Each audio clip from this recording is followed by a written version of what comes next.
Okay, so today we are just going to talking about some understanding of key terminals, policies, and procedures. ठीक है. So policies, example, school should hold a fire drill each month. ठीक है, ये Right. policies में हमने define कर दिया कि स्कूल के अंदर fire drill होना चाहिए each month. ठीक है. ठीक है, तो ये क्या डायरेक्टिव कंट्रोल्स होगा तुम्हारा, ये डायरेक्शन हो गया एग्जैक्टली कि जो हमारे टॉप मैनेजमेंट, जो हमारे स्टेक होल्डर्स, राइट, जो हमारे सीईओ हैं या सीटीओ है या सीईओ है, जो हमारे बोर्ड ऑफ Right. डायरेक्टर्स हैं, उन लोगों ने एक पॉलिसीज क्रिएट कर दी कंपनी के अंदर कि स्कूल के अंदर फायर ड्रिल होने चाहिए ईच मंथ के अंदर. ठीक है, अब वो किसी को ठीक है. पसंद हो चाहे किसी को नहीं हो, this is another part of the story. But company में अगर पॉलिसीज कैसे काम करेंगी वो उन्होंने बोर्ड ऑफ डायरेक्टर्स में या फिर सीईओ और सीटीओ ने प्रोवाइड कर दिया. अब क्वेश्चन ये भी आता है कि इसको कौन मानेगा, किसको नहीं मानेगा. तो मानने वाली बात ऐसी हो कि ये policies it's like your mandatory controls होते हैं, राइट, मैनेटरी कंट्रोल्स होते हैं. अब हम गाइडलाइंस की बात करते हैं तो वो मैनेटरी कंट्रोल्स नहीं होते हैं, उसको आप मानो चाहे नहीं मानो, वो एक आपके फायदे वाली बात है. और Okay. प्रोसीजर्स की Alright. बात कर, pardon? Guidelines are not mandatory, right? Examples, अब इस प्रोसीजर्स की बात करते हैं. Teachers in hall A will lead students out of door A and teachers in B will lead students out of the door B. ठीक है, अब process क्या होता है, जैसे प्रोसीजर्स में क्या डालते हैं कि जैसे स्टूडेंट्स टीचर्स हैं वो कहते हैं होल ऐसे, hall A will lead student out of door A. जो हॉल ए के अंदर स्टूडेंट्स बैठे हैं वो हॉल डोर ए से जाएंगे, और दो स्टूडेंट्स जो टीचर्स बैठे हुए हैं और स्टूडेंट्स हैं वो हॉल बी में बैठे हुए वो डोर बी से निकलेंगे. तो ये प्रोसेस हो गया कि ए वाले ए से निकलेंगे, बी वाले बी से निकलेंगे students. Right. Policies Right. are the rules and regulations that serves as a guiding people for organizations while making decisions. High level documents approved by BOD, Board of Directors. अब exactly अगर आपके पास में question provide करता हूं मैं, exactly if you are working in a company, जो board of directors होते हैं, राइट, या मैं बात करता हूँ सीईओ होते हैं या फिर सीटीओ होते हैं या सीसो होते हैं, राइट. सो वो लोग क्या करते हैं कि अगर आपने एक पॉलिसी बनाई है तो उसको अप्रूव कौन करेगा? I guess जो मतलब फर्स्ट चेन होएगी ला तो या तो सी सूट वाले जो लोग हो गए तो या board of directors I guess. तो बोर्ड ऑफ डायरेक्टर्स आपके हिसाब से कितना टाइम बैठते होंगे कंपनी के अंदर एक साल के अंदर? हार्डली कुछ टाइम के लिए दे मतलब वो आते जाते रहते हैं. हार्डली 30 या 40 या 50 hours maximum. Yeah, probably not more than that. तो उनको कितना आइडिया होगा कंपनी के बारे में? ज्यादा तो नहीं. तो वो कैसे साइन कर देंगे उसके ऊपर, आपकी पॉलिसी के ऊपर, कि कितनी इफेक्टिव है कितनी इफेक्टिव नहीं है? That makes sense. Right. That makes sense. मतलब सी सूट वाले जो हैं मतलब सीआईओ सीएफओ वगैरह ये लोग फिर करेंगे. सीसो, Because these guys are हमारे आप बात करते हो सीसो अगर अप्रूव करेगा तो सीसो तो ऑलरेडी इनोवर्ट सीईओ को रिपोर्ट करता है, राइट. सीटीओ भी सीईओ को रिपोर्ट करता है. अब सीईओ Right, कंपनी everybody के reports. सीईओ ऑल्सो कंपनी में बैठता नहीं है, मतलब 30 या 40 या 50 आवर्स तक बैठता है कंपनी के अंदर. उसको क्या पता है कि क्या चीज सही है क्या नहीं है? तो एक्चुअल में अगर मैं प्रैक्टिकल सिनेरियो लेकर चल रहा हूँ आपके पास में कि who is the right person to innovate approving the authority और अप्रूव द पॉलिसीज. जो सीओओ होता है ना, chief operating officer. Okay. Chief operating officer का मतलब समझिए कि जो फाइनेंस को, एचआर को, हेड को, प्रोडक्शन को, फाइनेंस को, सेल्स को, सभी को मैनेज करता है कंप्लीटली सीईओ. Right. तो वो एक राइट पर्सन है जो आपकी पॉलिसीज को साइन कर सकता है, COO. Okay. All right. Okay, तो सीसो भी नहीं करेगा, सीईओ भी नहीं करेगा, और बोर्ड ऑफ डायरेक्टर्स भी नहीं करेंगे इस चीज को. तो COO is the right person. ये आपका एग्जामिनेशन क्वेश्चंस भी है सेम टू सेम. आपको एग्जाम में पूछ सकते हैं कि आपने एक पॉलिसी बनाई है, इसको अप्रूव्ड अथॉरिटी कौन होगा? आप सीधा बोलोगे बोर्ड ऑफ डायरेक्टर्स. अब बोर्ड ऑफ डायरेक्टर्स उस टाइम गलत हो जाएगा एज पर द ईसा का. बोल रहा हूँ मैं आपको एज ए कि अगर आप जनरल देखोगे तो हाँ अप्रूविंग अथॉरिटी बोल सकते हो. अप्रूविंग अथॉरिटी का मतलब कौन हुआ? तो आपको एक राइट चीज पता होना चाहिए, सीईओ, सीटीओ, सीईसो या फिर सीईओ, कौन है राइट पर्सन। ओके, तो एक मैंडेटरी कंट्रोल्स है, ठीक है, and policies are not changed regularly, however must be reviewed regularly. तो आपने देखा होगा कि if you have created the policies it will not going to regularly change, but it is reviewed regularly. हमारे जो अपने पॉलिसीज में कुछ चेंज करना तो रिवीजन नंबर्स होते हैं, revision number 1, revision number 2, revision number 3, तो you can just going to modify it, but आप एक छोटा मोटा ही मॉडिफाई करो, उसमें कंप्लीट मॉडिफाई नहीं कर सकते, आप कुछ चेंजेस कर सकते हो। हाउएवर आपकी कंपनी पूरी कंप्लीट चेंज हो गई तो बात अलग होती है, मर्जर्स हो गया, इक्विजिशन हो गया, मान लीजिए राइट, इक्विजिशन या मर्जर्स सिचुएशन होती है, मान लीजिए कंपनी ने एक्विजिशन कर लिया किसी कंपनी को, या फिर कंपनी मर्ज हो गई है, तब आपको पॉलिसीज को, डॉक्यूमेंट्स को चेंज करना पड़ेगा।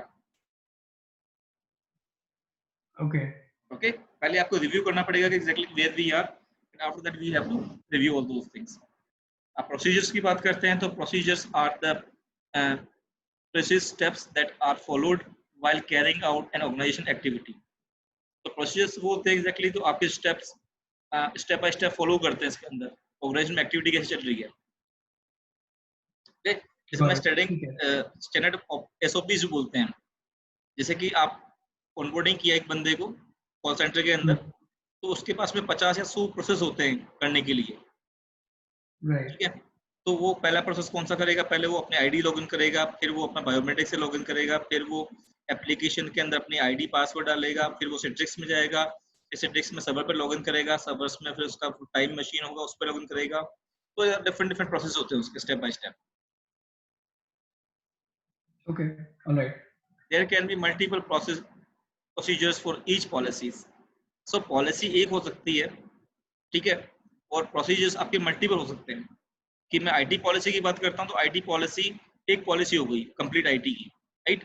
अब आईटी के अंदर नंबर ऑफ थिंग्स आती हैं, कि मैं बोलता हूं पासवर्ड पॉलिसीज, ठीक है। प्रोसेस का पासवर्ड पॉलिसी का प्रोसीजर क्या होगा, अलग का अलग होगा, डेटाबेस का अलग होगा, नेटवर्क का अलग होगा, राइट। तो चेंज कंट्रोल का वर्जन अलग होगा। तो प्रोसेस मतलब मल्टीपल थिंग्स होती हैं इसके अंदर, और प्रोसेस का एक सिंगल थिंग होती है एग्जैक्टली। तो आपको थोड़ा सा आइडिया लग जाएगा कि एग्जैक्टली कि प्रोसेस, कोई भी कंपनी स्टार्टअप कंपनी होती है, ठीक है, तो गवर्नेंस आता है, enterprise governance, corporate governance, right. And then the corporate governance or enterprise governance are creating the policies.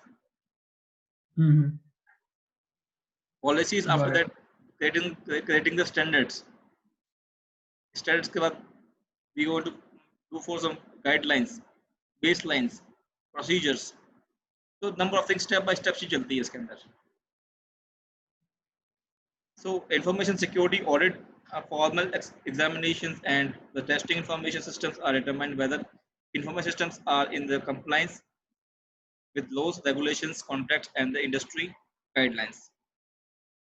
So information systems are the related process comply with government criteria and the relevant policies and procedures. So LPCE as के अंदर introduction के अंदर information security के अंदर, and information security data and information have appropriate levels of confidentiality, integrity and availability. So C का मतलब समझ जाइए कि एग्जैक्टली CIE टर्म्स आपको आना चाहिए। आपको पॉलिसीज क्या होती है, पॉलिसीज कैसे काम करती है, गवर्नेंस कैसे काम करती है, वो पता होना चाहिए आपको। एंड आपको L से आपको होना चाहिए laws, regulations, contracts, industry guidelines. तो आपको ये कुछ long division of corona pandemic LECP याद करने का तरीका है। एंड ई का है information systems operations are being accomplished efficiently and effectiveness targets are met. So आप कहाँ पर और कहाँ जाना चाहते हो, यानी कि मैं एक बात करता हूँ, if you give you some examples like if you are going to work on a risk management, okay, the risk management risk profiles are created. So what do you understand by risk profile?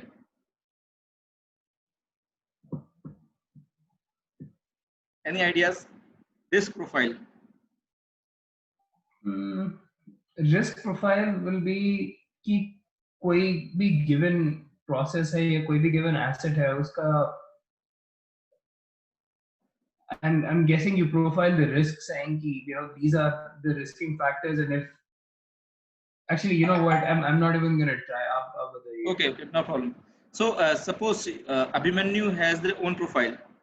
Your profile is like your IT skills, your certifications, your Right. personal skills. This is your profile. If you're talking about the risk profile, so this profile is like your snapshot. Snapshot Right. समझते हो आप? Snapshot का मतलब आज के date के अंदर अभिमन्यु के पास में 3 सर्टिफिकेशंस हैं, एक बैचलर डिग्री है, ठीक है, ठीक है, एंड आने वाले 1 साल के अंदर या आने वाले 6 मंथ्स के अंदर, कि जैसे मैं आज की डेट लेता हूँ कि 13 अगस्त 20, Abhimanyu has 3 certificates and 2 degrees, right. अब मैं आफ्टर 1 मंथ या आफ्टर 2 मंथ्स की बात करता हूँ कि after 2 months Abhimanyu have 4 certifications and 3 degrees remain same. तो 3 की जगह आपने एक सर्टिफिकेशन ऐड कर लिया सीजा का, ठीक है, तो आपने अपनी प्रोफाइल के अंदर एक चीज ऐड कर ली है. तो आपका स्नैपशॉट क्या था, आप अभी क्या हो और आने वाले 1 साल, एक महीने 2 महीने में आप क्या होने वाले हो. तो मतलब ये is this kind of like a It's just like, you know what, if you're talking about, it's like है and 2V सिस्टम क्या होगा, that sort of thing. हाँ, आप रिस्क प्रोफाइल इसमें कैसे काम करती है, right. If you talking about risk profile, तो आपके कंपनी है अभी राइट नाउ, तो आपकी कंपनी में अभी कौन कौन से वल्नरेबिलिटीज एंड थ्रेट्स है और अभी क्या क्या रिस्क आपने चेक किए हैं अभी, ठीक है, Right. आप उस पर काम करेंगे अभी, राइट, आपने रिस्क प्रोफाइल के अकॉर्डिंगली. बट आफ्टर 1 मंथ जब आपने कुछ इसमें गैप्स देखे, आपने एनालाइज किया, तो आप उस प्रोफाइल को ठीक करोगे ना, रिस्क प्रोफाइल को. रिस्क प्रोफाइल जो मेरे को समझ आ रहा है कि आज के दिन क्या क्या, मतलब जब भी एनालिसिस करेंगे, जब भी रिस्क प्रोफाइलिंग करी जाएगी, उस टाइम पे क्या क्या रिस्क्स है, that is risk profile. Tell me again. अगर हम लोग आज रिस्क एनालिसिस करते हैं तो जो जो रिस्क आज आते हैं, that is our risk profile. Yes, this is your snapshot of your risk profile for today. Okay, alright. अब आगे आने एक महीने के अंदर आप क्या क्या चीज चेंज करने वाले हो, आप क्या क्या मॉडिफाई करने वाले हो, this is different. This profile will be find it out later on. Okay, So as per the timing, your risk profile will be going to be changed, right, of course. right? ठीक है. So in this talking about into the information security systems, में आपकी जो informations, आपकी जो securities है, उसमें LPCE, तो LECP, आप थोड़ा ये फुल फॉर्म समझने के लिए आप यूज कर सकते हो कि LECP it means your laws, P यानी पॉलिसीज, C यानी आपका जो भी इंफॉर्मेशन कॉन्फिडेंशियलिटी अवेलेबिलिटी है, ओके, और E इज एग्जैक्टली और एफिशिएंटली इफेक्टिवनेस टारगेट्स. तो efficient and effectiveness, okay, how can you say that your process are work efficiently? Okay, alright. Well, you can say a process is effective by saying that it is achieving its goal. There is minimal wastage. That's what I would say. आपके जो process है वो efficiently work जब करेंगे कि जब आपके जितने भी प्रोसेस हैं वो जो कंपनी के विजन, मिशन या ऑब्जेक्टिव हैं उसको अचीव कर रहे हैं, तो उसका मतलब एफिशिएंट काम कर रहे हैं. Okay, got it.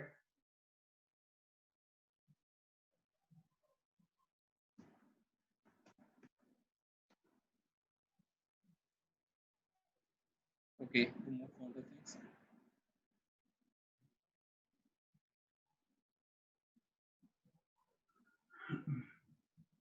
So information systems audit and assurance standards. So हम कुछ बात करते हैं इसमें information security auditors, management and other interested parties and holder of CISA designation. So define mandatory requirements of information security auditing and reporting and inform to variety of audience of critical information such as following. So if you talking about the information security auditors, minimum level of acceptable performance. Okay. right? And management and other interested parties, professions, exceptions concerning the work of practitioners.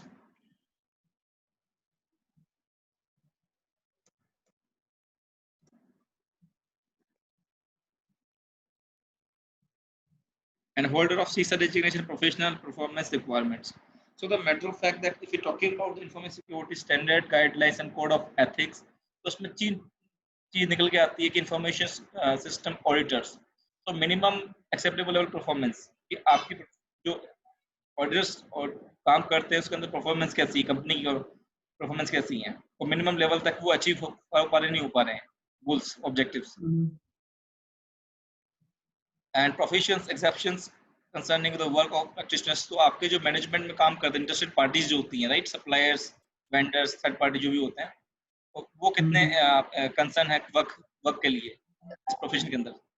तो information security जब सीसा की बात करते हैं तो ये performance requirements होती हैं कि आपका कितना परफॉर्मेंस है और इन चीजों को आप कैसे चीज चेक कर रहे हो आप completely.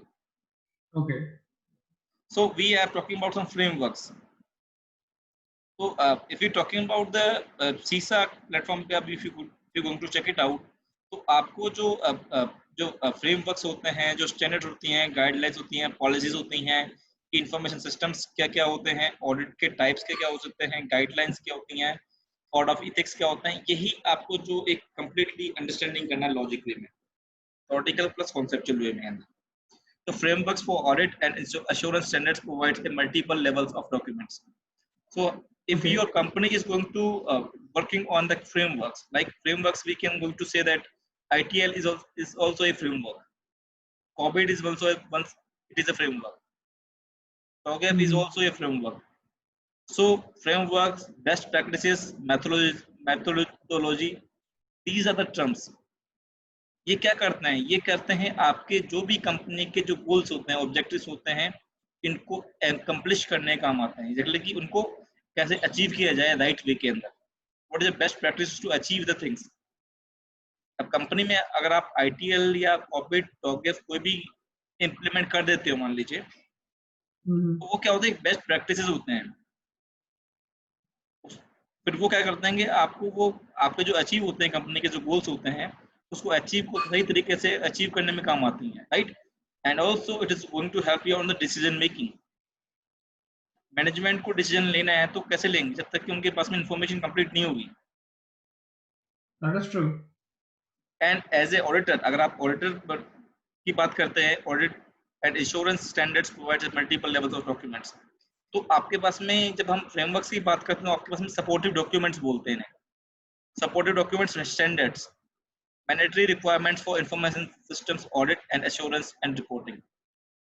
So if you are going to do the auditing, or if you are the auditor, then you require some standards कि आप जब भी वेरीफाई करोगे तो आप इस कंपनी के स्टैंडर्ड्स को मैच करोगे, चेक करोगे इसके कंपनी के स्टैंडर्ड्स क्या हैं. As per the standards they have the control, security controls और सिक्योरिटी इंफॉर्मेशन सिस्टम है या नहीं उनका. ये वो कहते company, if you're talking about the companies are ISO 27000 or companies are PCI DSS or HIPAA compliant company, so does these companies are going to have those sort of standards availability or not. Example, like आप Flipkart company में job करते हैं, right, आप company के CISO हैं और auditing के लिए आए हो कोई बंदा, तो कंपनी में जब देखेगा कि हाँ ये फ्लिपकार्ट कंपनी है, कस्टमर्स जो होते हैं वो अपना डेबिट कार्ड, क्रेडिट कार्ड का इंफॉर्मेशन आपके गेटवे पे ऐड सेव करते हैं उस चीज को, तो आपकी कंपनी की ये मॉडल ड्यूटी बन जाती है, आप कंप्लाइंट हो जाते हो PCI DSS से, पेमेंट कार्ड इंडस्ट्री से.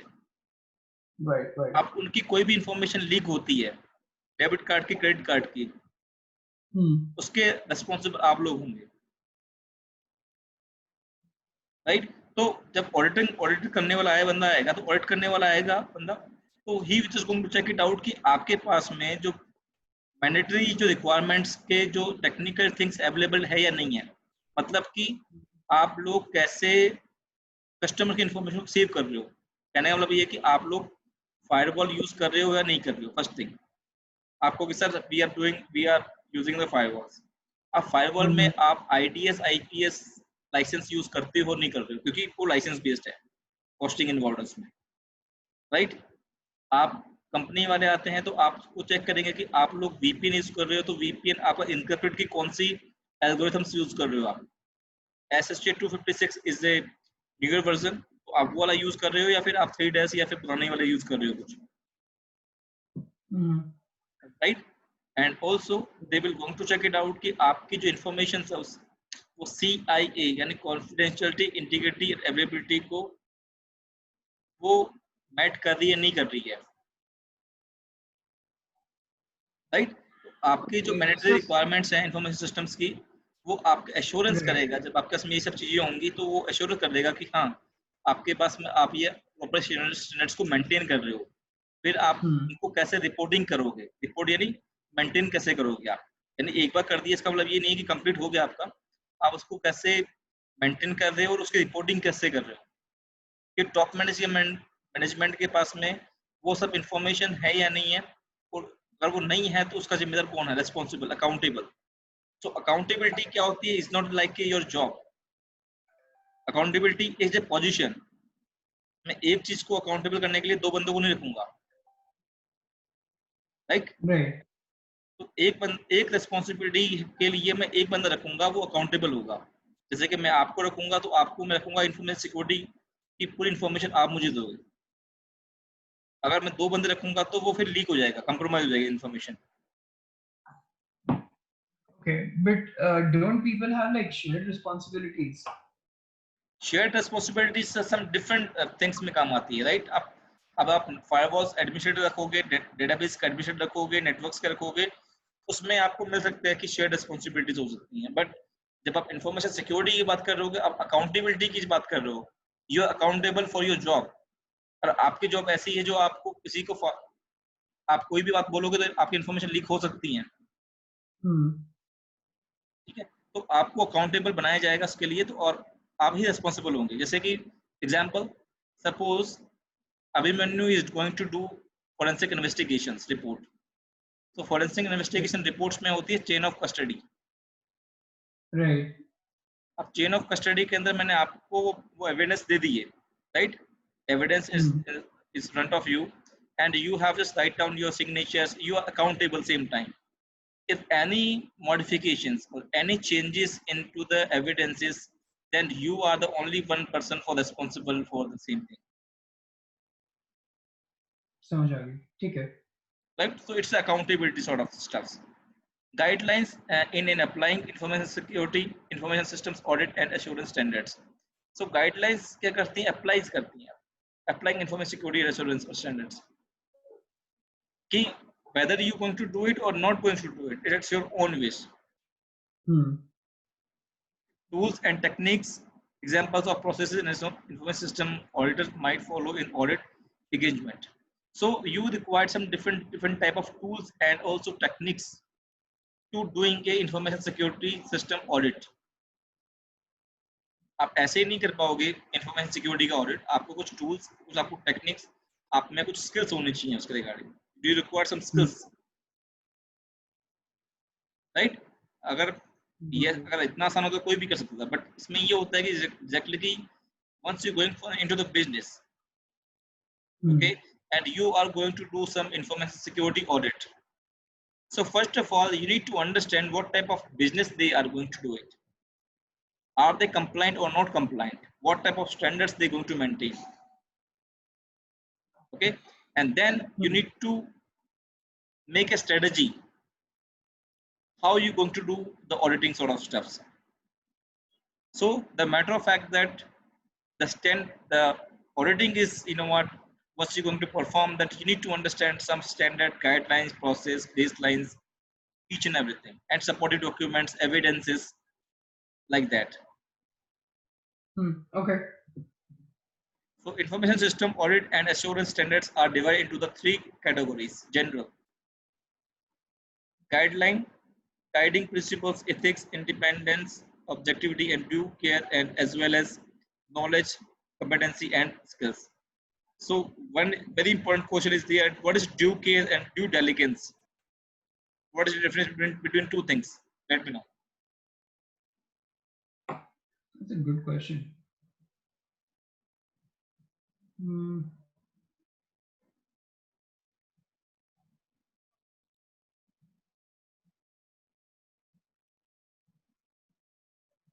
Due care is the responsibility of the management that the culture which you have provided to the company, it is working or not, is right for the person or not. The culture, suppose the person in your company are, you know what, very cold or very warm situation. Okay, so you need to provide, as a security governance going to provide, you know what, this type of culture in the company where all the people are working very happily. Do you care? Okay.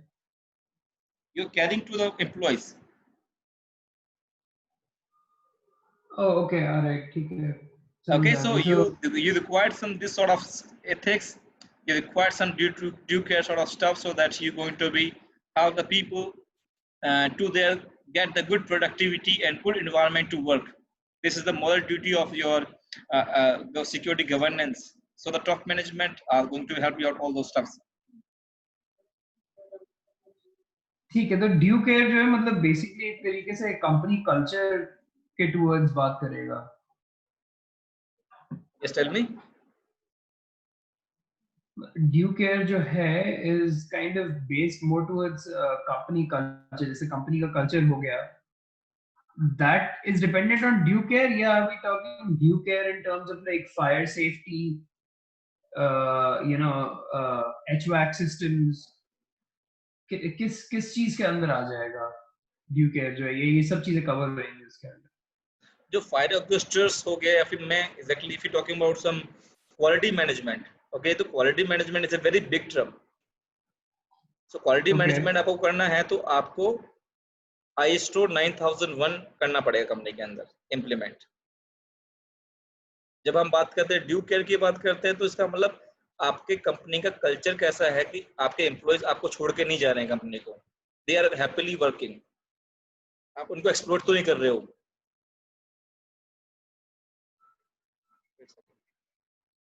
Hello,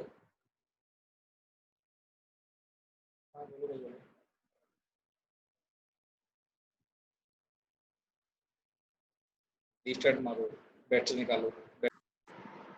Yes, there was a call. It was disconnected. हाँ, internet पे कुछ हो रहा है. मेरे को due care के बारे में एक बार फिर से समझाइए. Yes. So once we're talking about the due care, wait a second, I'm just going to share the screen first.